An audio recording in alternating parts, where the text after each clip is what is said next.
যুবদল কর্মী আরিফ হত্যা ৭ দিনের রিমান্ডে সুব্রত বাইন।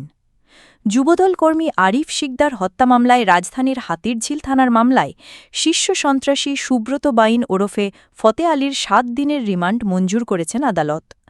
বুধবার ঢাকার মেট্রোপলিটন ম্যাজিস্ট্রেট মোহাম্মদ আবদুল ওয়াহাবের আদালত শুনানি শেষে এই আদেশ দেন। এই দিন তাকে কারাগার থেকে আদালতে হাজির করা হয়।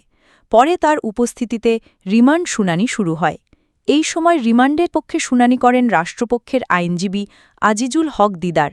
অন্যদিকে রিমান্ড বাতিল ও জামিন চেয়ে আবেদন করেন আসামিপক্ষের আইনজীবী।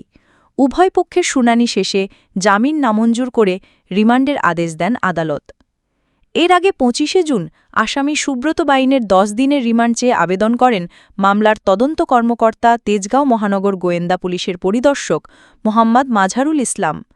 গত ২৭ মে সুব্রত বাইন এবং তার সহযোগী মোল্লা মাসুদ সহ ৪ জনকে অস্ত্রসহ গ্রেপ্তার করে যৌথ বাহিনী। পরদিন হাতিরঝিল থানার অস্ত্র আইনের মামলায় সুব্রত বাইনের ৮ দিনের রিমান্ড মঞ্জুর করেন আদালত।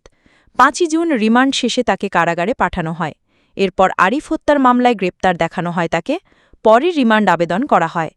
মামলার বিবরণী থেকে জানা গেছে, গত ১৯ এপ্রিল রাতে হাতিরঝিল থানাধীন নয়াটোলা মোড়লগলির দ্য ঝিল ক্যাফের সামনে যুবদল কর্মী আরিফ শিকদারকে গুলি করা হয়। এরপর আহত অবস্থায় তাকে ঢাকা মেডিকেল কলেজ হাসপাতালে ভর্তি করা হয়।